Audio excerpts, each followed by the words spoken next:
Bonjour, dans cette vidéo, on va voir une des applications des diodes, à savoir le redressement de tension. Le redressement de tension sert par exemple à rendre une tension sinusoïdale continue. Bien sûr, en ajoutant quelques autres opérations qu'on verra après.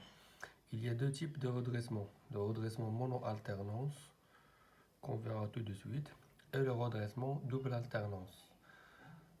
Dans le redressement mono-alternance, le circuit utilisé est très simple. Le voilà.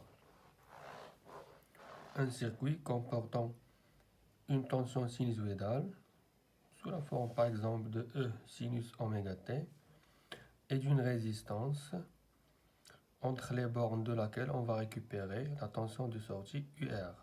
Donc nous avons une tension d'entrée et une tension de sortie. Le résultat, on l'appelle la tension redressée. Et pour effectuer ce redressement, on a besoin bien sûr d'une diode standard. Voici la représentation de la tension d'entrée utilisée E de t. C'est une tension sinusoïdale dont la valeur maximale est E plus E, la valeur minimale est moins 1.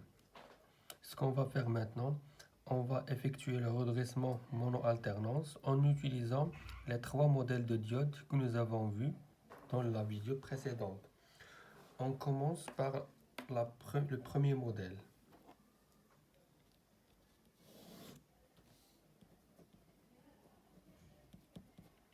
Dans le modèle numéro 1, la tension seuil de la diode est négligée, donc égale 0. La résistance interne égale 0. Dans ce cas, diode passante est équivalente à un fil. Diode bloquée est équivalente à un interrupteur ouvert. Voilà. Puisque ici le seuil est nul, donc on va comparer avec la tension nulle, 0. Nous avons deux cas. Le premier cas lorsque E de t est positif, le deuxième cas lorsque E de t est négatif. Donc si E de t est positif, ça veut dire que le circuit, il devient, dans ce cas la diode est équivalente à un interrupteur fermé ou bien un fil.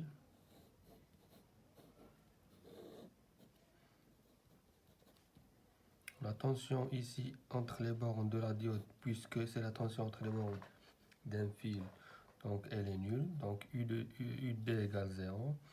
Par contre ici, UR de t, il va prendre tout simplement la valeur de E de t. Donc cette tension est égale à cette tension.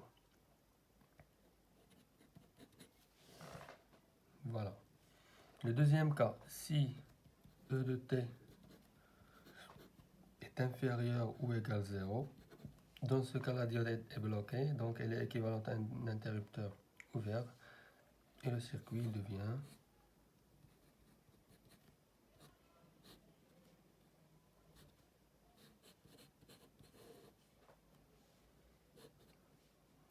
ici pas de courant, I égale 0. Ici il y a un courant différent de 0. Donc puisque I égale 0, donc UR de t dans ce cas égale 0, parce que UR égale à R fois I, puisque I égale 0, donc UR égale 0. Ce qui nous donne un UD égale à E de t tout simplement, puisqu'il va prendre toute la tension E de t. Donc voilà les deux cas. On appelle ça, cette tension UR, on l'appelle la tension redressée, en utilisant le redressement mono-alternance. On va essayer de représenter UR sur le même graphique ici que E de t pour voir quelle forme elle va prendre. Donc essayons de la tracer ici. Bien sûr, elle va avoir la même période, même fréquence.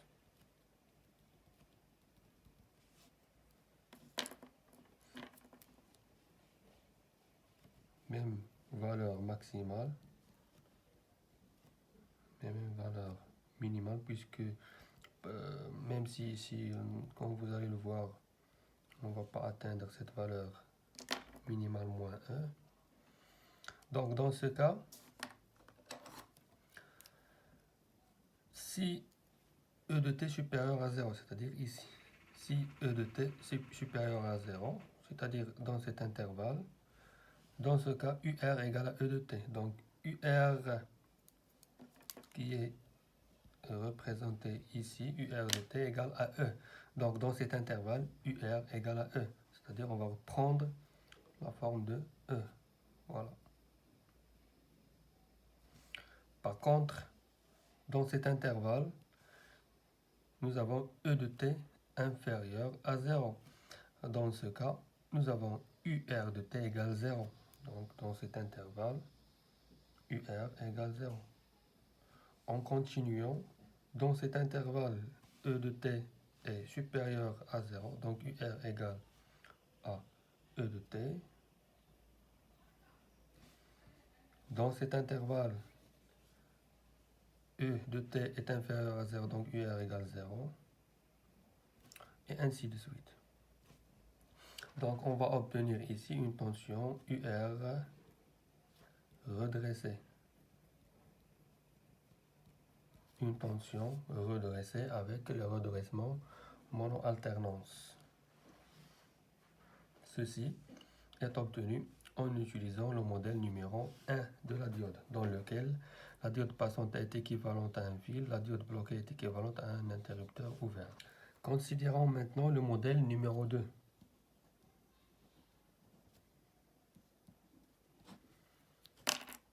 Je rappelle, dans le modèle numéro 2, nous avons la tension seuil n'est pas négligée, donc elle est différente de 0. Et la résistance interne de la diode, elle est négligée, donc elle est égale à 0. Dans ce cas, la diode passante est équivalente à un générateur de force électromotrice V0 et la diode bloquée est équivalente, toujours comme le premier cas, à un interrupteur ouvert. Considérons que notre diode a une tension seuil V0 égale à 0,6 volts. Dans ce cas, nous avons toujours deux cas. Sauf que ici, on ne va pas faire la comparaison avec 0 parce que le seuil était ici 0, donc on a comparé avec 0. Par contre, ici dans le deuxième cas, le seuil V0 n'est pas nul, donc il est égal à 0,6. Donc il faut comparer avec 0,6 la valeur seuil. Donc nous avons deux cas. Si E de t est supérieur à 0,6 volts, dans ce cas la diode est passante.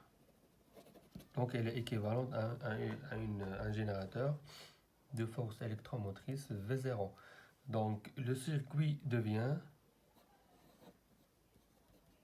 comme ça, notre générateur de force électromotrice V0 et notre résistance R. Donc ici la tension UT égale à V0 égale à 0,6 volts et la tension UR de T égale tout simplement à E moins UD. Donc E moins UD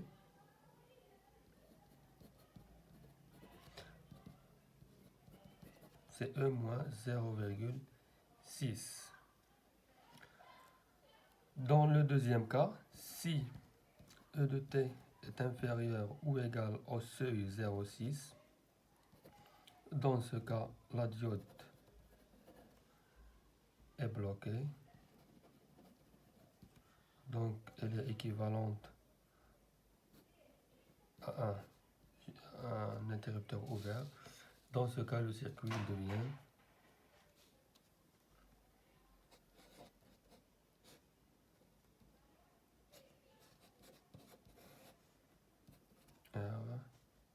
E de T, I puisqu'il est égal à 0 parce que la diode est bloquée. Dans ce cas, UR égale à 0 parce qu'il n'y a pas de courant. UR égale à RI égale à 0 volts.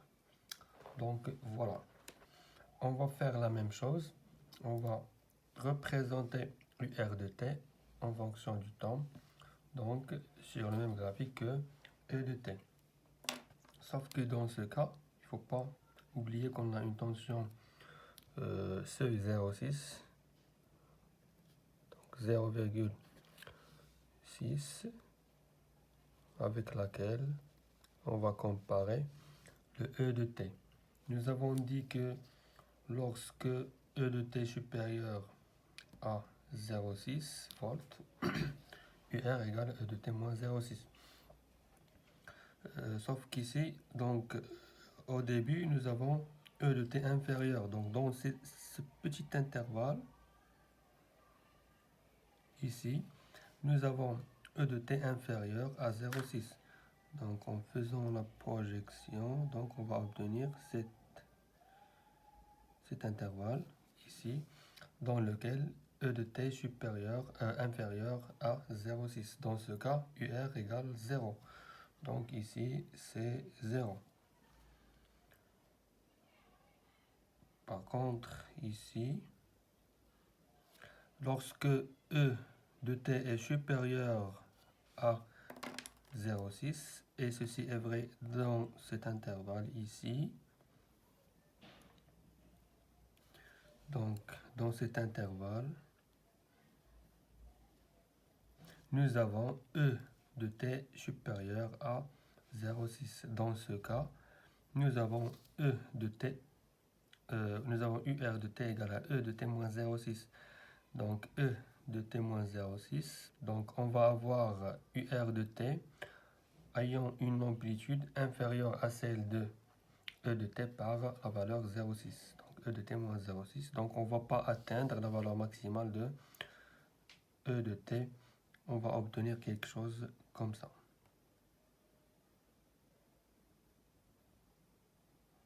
On ne va pas atteindre plus E parce que nous avons UR égale à E de T moins une valeur qui est 0,6. Continuons. Donc ici, à partir de ce point, le E de T devient inférieur à 0,6. Jusqu'à où? Jusqu'à ici. Donc jusqu'à ici, nous avons E de T inférieur à 0,6. Dans ce cas, UR égale 0. Donc dans tout cet intervalle, nous avons UR égale 0. Ici, UR égale 0. À partir de ce point, ici, à partir de ce point, donc cet intervalle d'ici jusque là, projection de ce point ici, donc dans cet intervalle, nous avons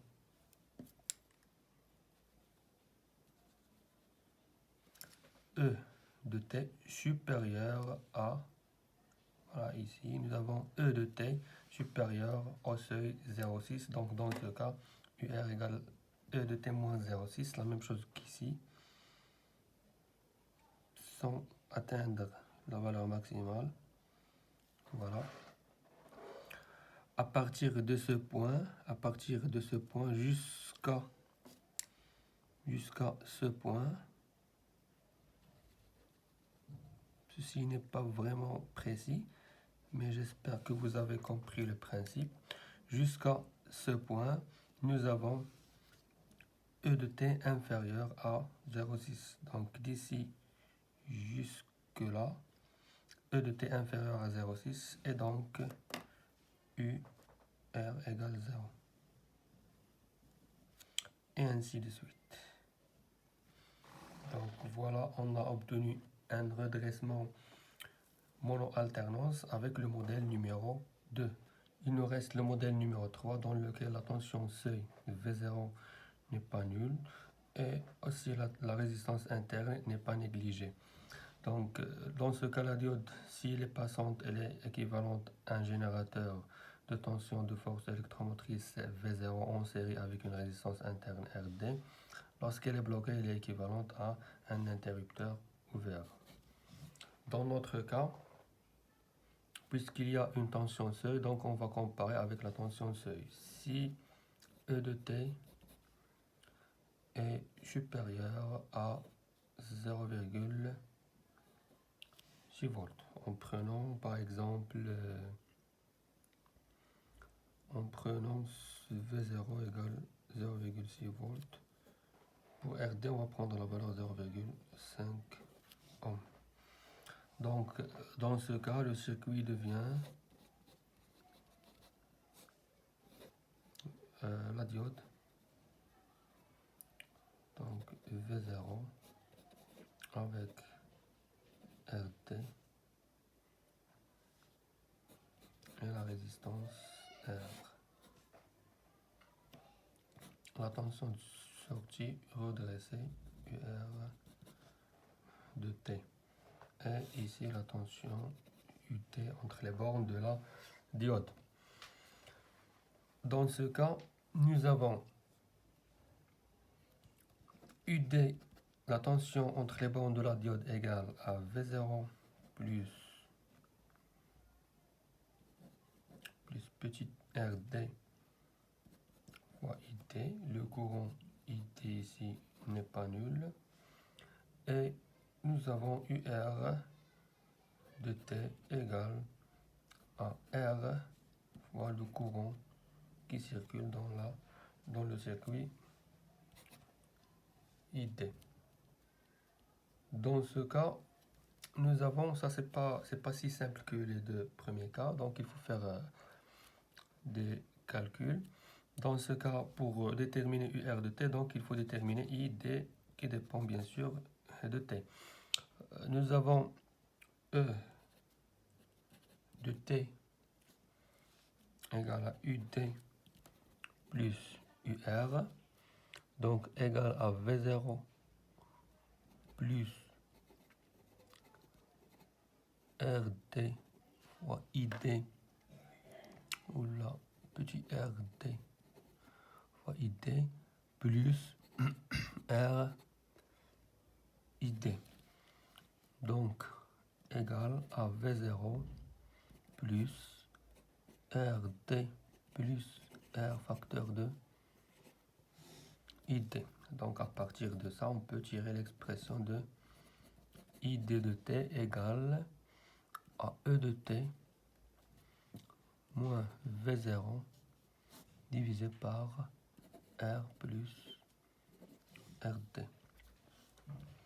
Si on prend R, prenons R égale à 2 ohms, on va avoir 0,8 fois sinus oméga t